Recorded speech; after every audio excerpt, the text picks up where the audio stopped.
Biz o'sha rizqimizni o'zim topaman deymiz.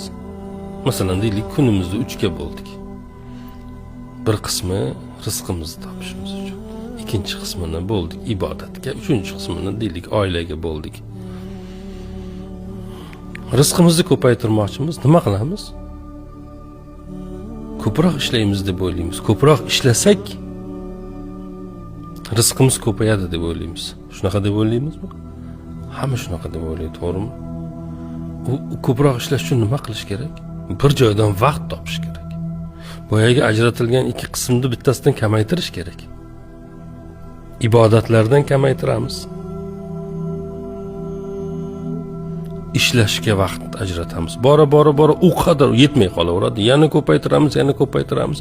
Keyin ibodatlarimiz ham nimaga aylanib qoladi? Namoz o'qirkan ishni o'ylaymiz. Yana shu, tamommi? Butunlay hamma narsani oilada o'tirar ekan ham ishni o'ylaymiz. Alloh aytayapti, xotirjam bo'l deyapti.